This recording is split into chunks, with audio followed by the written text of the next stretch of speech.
Bonjour, nous sommes dans la deuxième semaine de l'unité 6, l'unité d'évaluation et consolidation. On va commencer cette semaine par la lecture et le texte Le rhinocéros.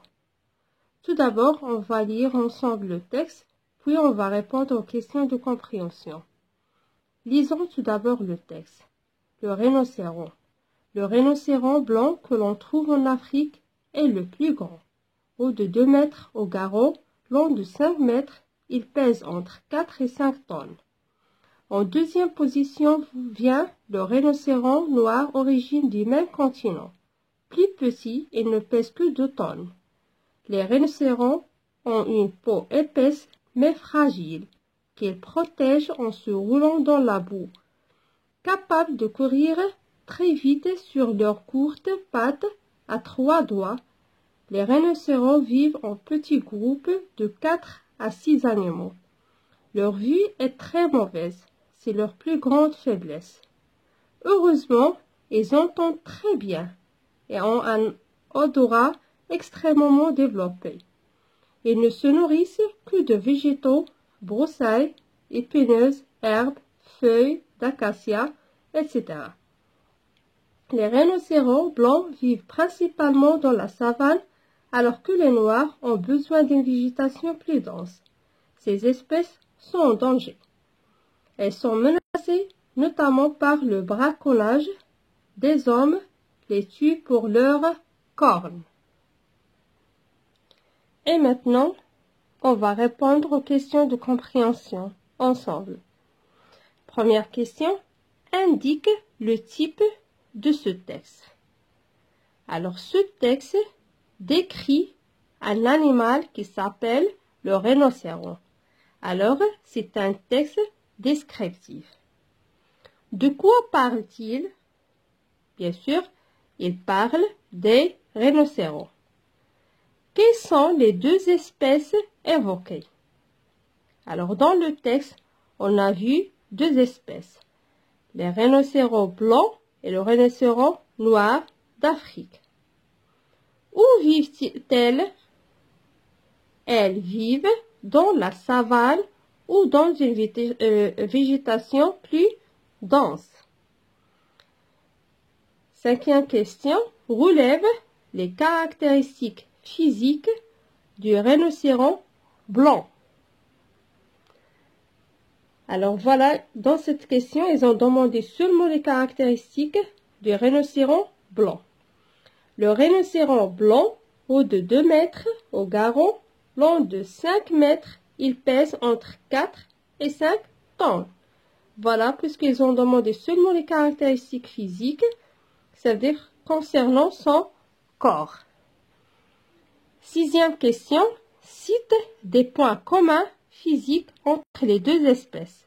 Ça veut dire les deux espèces, ça veut dire les rhinocéros blancs et noirs. Ils sont du même continent, c'est d'Afrique. Ils ont une peau épaisse, ils ont une mauvaise vue. Numéro 7.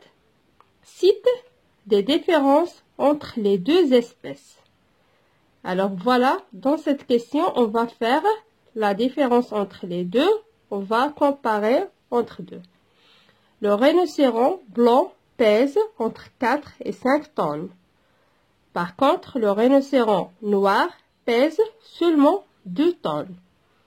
Le blanc vit dans une savane et le noir vit dans une végétation plus dense.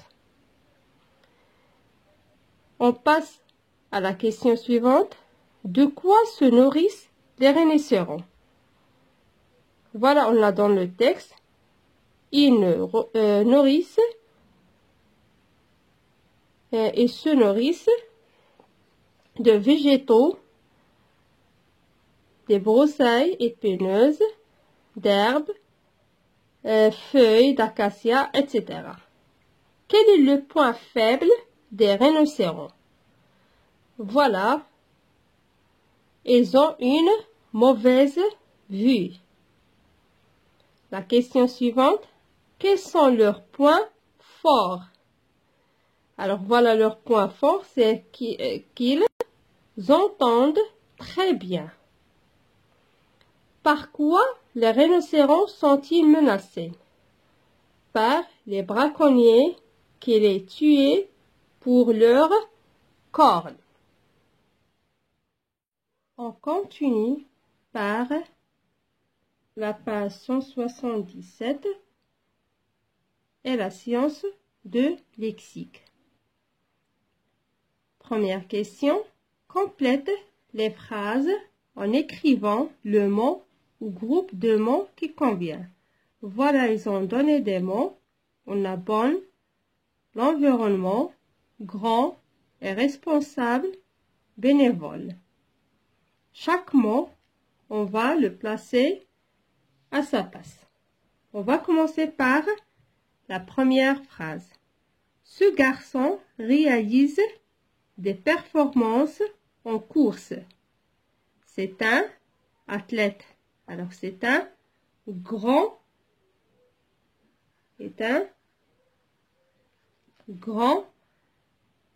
athlète. La phrase suivante. Regardez cette dame, elle jette les ordures dans la rue.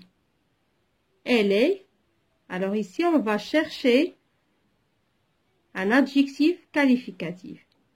Elle est, voilà, grand, on a fait.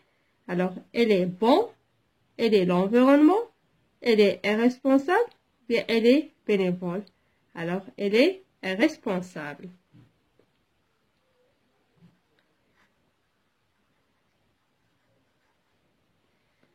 Et ne respecte pas. Il ne respecte quoi? Il ne respecte pas l'environnement.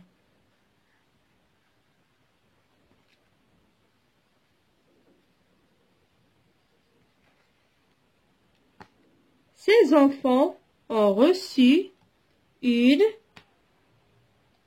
quoi? Ces enfants ont reçu une bonne éducation. Une bonne éducation.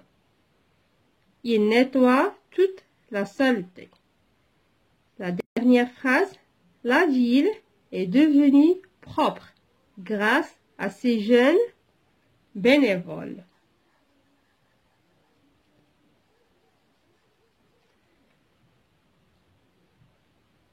La question numéro 2, barre les phrases qui ne se rapportent pas à une description physique. Voilà, ils ont donné des phrases, 4 phrases. On va chercher seulement qui décrivent physiquement. Cet élève est ponctuel. Il arrive toujours à l'heure. Est-ce que cette phrase indique une description physique? Non. Alors, on va barrer.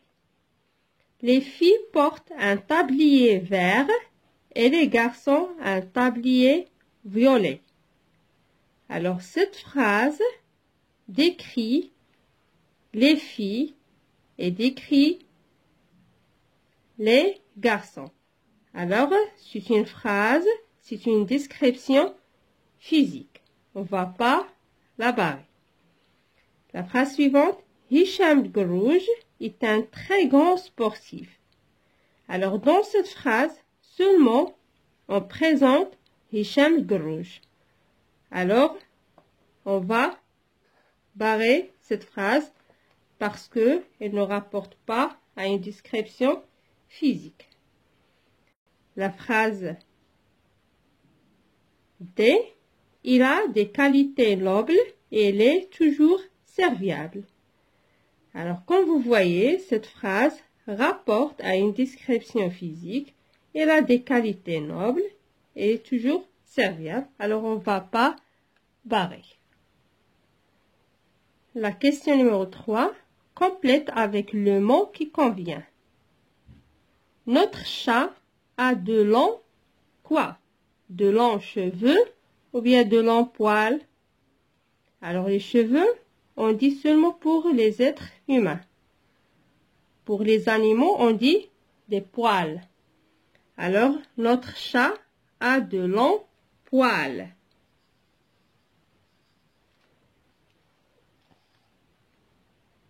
Cet animal est quoi? Est paisible ou bien énorme? Il fait peur. Alors, qu'est-ce que ça veut dire paisible? Paisible, ça veut dire qu'il inspire un sentiment de paix, de tranquillité. Mais énorme, ça veut dire qu'il est plus grand ou bien plus gros. Alors, qui fait peur? Un animal paisible ou bien un animal énorme? Bien sûr que énorme.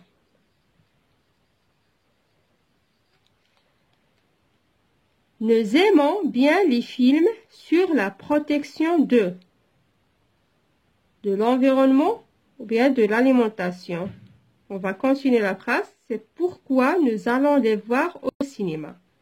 Alors, la protection de quoi? On dit la protection de l'environnement.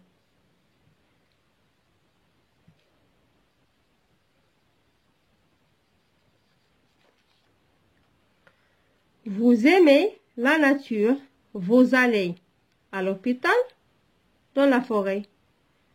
Alors, puisque vous aimez la nature, si on parle de la nature, on parle des arbres, des fleurs, des herbes, ça veut dire de la forêt, de la nature en général. Alors, le même, ou bien dans le même, le champ lexical, c'est dans la forêt. Alors, vous aimez la nature, vous allez dans la forêt. La question numéro 4. Décris en quelques phrases ton animal préféré. Alors, dans ces phrases, on va décrire la couleur de la peau, des poils, la taille, couleur des yeux, etc. Alors, cette question, vous pouvez décrire n'importe quel animal que vous aimez, que vous préférez. Alors, je vais vous donner seulement un exemple. Par exemple, on dit, j'ai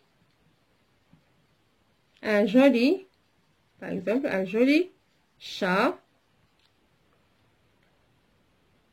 ou bien un joli petit chat.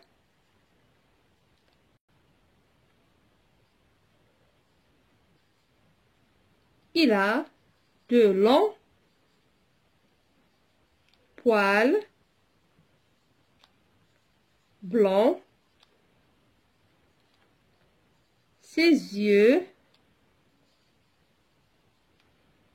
sont bleus. Et vous pouvez continuer. On dit je l'aime beaucoup. Ça, c'est seulement un exemple. Vous pouvez écrire d'autres phrases. Et maintenant, on passe à la grammaire. Et voilà, on va continuer avec la séance de grammaire et la correction des exercices de la page 178. On va commencer par la première question. Souligne dans les phrases les adjectifs qualificatifs. Tout d'abord, qu'est-ce que ça veut dire un adjectif qualificatif?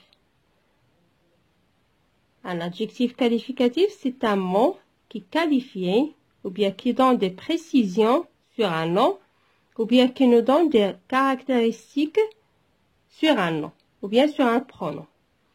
On a deux sortes des adjectifs qualificatifs. Les adjectifs qualificatifs épithètes qui se placent à côté du nom, soit avant, soit après. Et l'adjectif qualificatif attribut, c'est celui qui se place après un verbe d'état. Le verbe d'état comme être, paraître, sembler, devenir, rester, etc. Et aussi, il faut savoir que l'adjectif qualificatif s'accorde en genre et en nombre avec le nom qu'il qualifie. Maintenant, on va souligner les adjectifs. Ils ne sont pas précisés que les adjectifs, alors on va souligner tous les adjectifs. Cette équipe est prête pour la compétition. Alors, on a cette équipe est prête. Alors ici, on a prête, c'est un adjectif attribué qui se place après le verbe d'état est. Alors, on va souligner. Cet entraîneur est musclé. Elle est en bonne et parfaite santé. Alors ici, on a trois adjectifs. On a tout d'abord musclé, c'est un adjectif attribué. Et on a bonne et parfaite, ce sont des adjectifs épithètes qui qualifient la santé. Ahmed possède un chat doux et câlin. Alors, doux et câlin, ce sont des adjectifs épithètes. On entend des aboiements furieux, c'est le grand chien noir des voisins.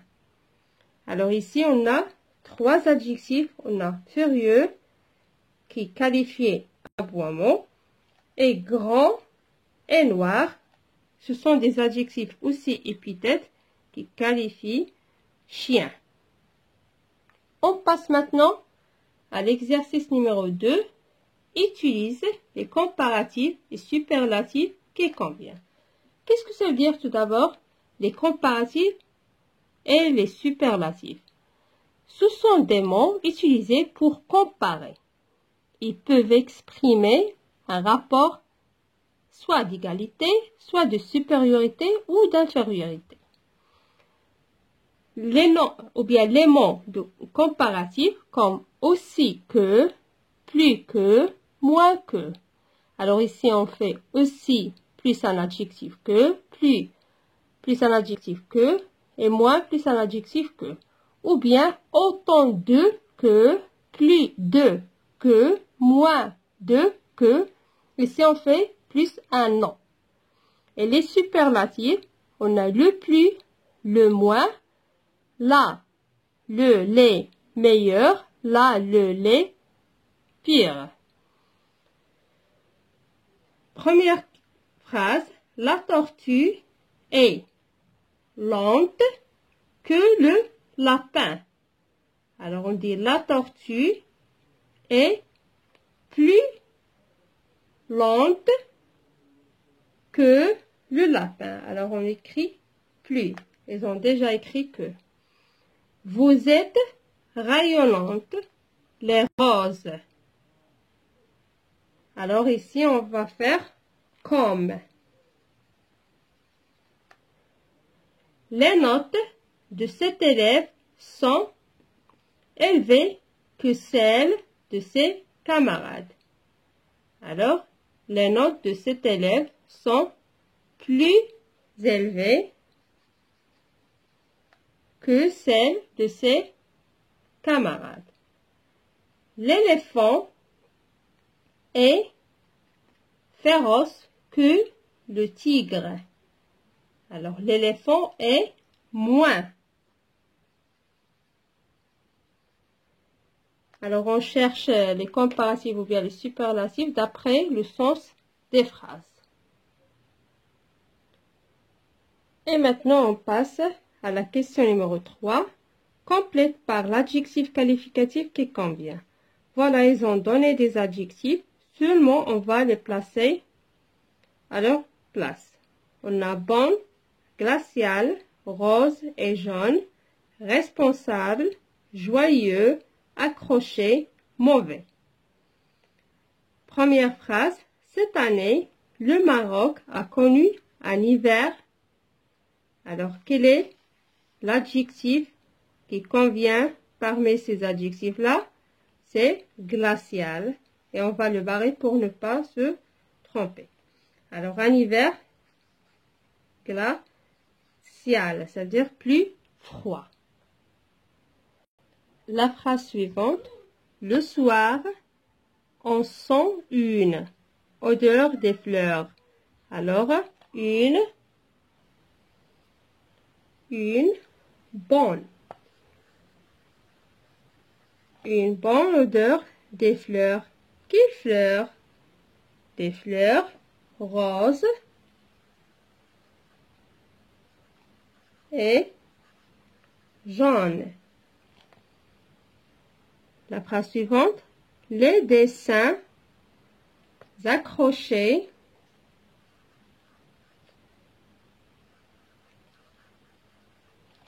au mur expriment des sentiments. Quels sentiments? Des sentiments joyeux. Que sens-tu de ce geste? Alors, te sens-tu responsable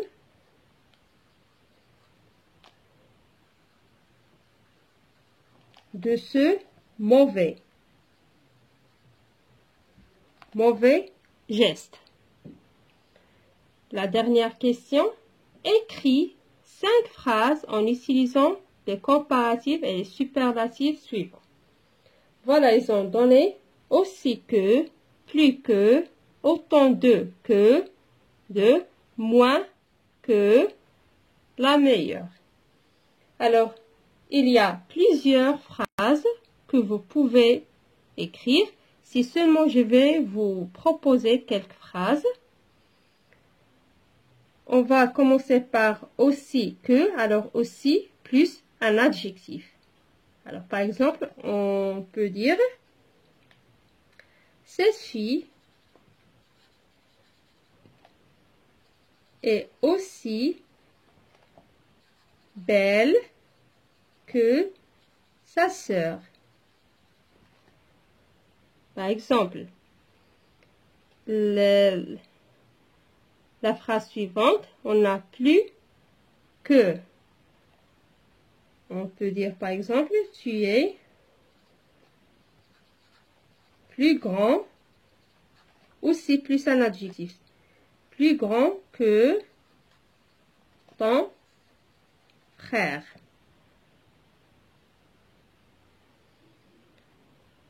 On a fait aussi que, plus que, autant de que de. Alors, autant de, c'est plus un nom. Par exemple, on dit, il y a autant de filles que de garçons.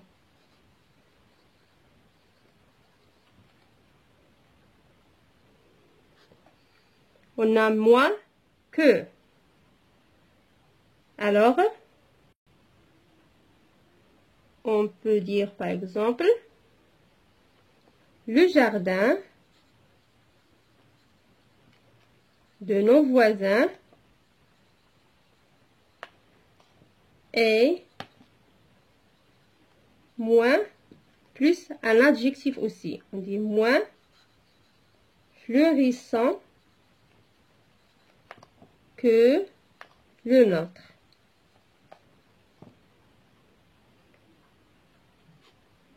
Elle reste la meilleure. Alors on dit, cette solution est la meilleure.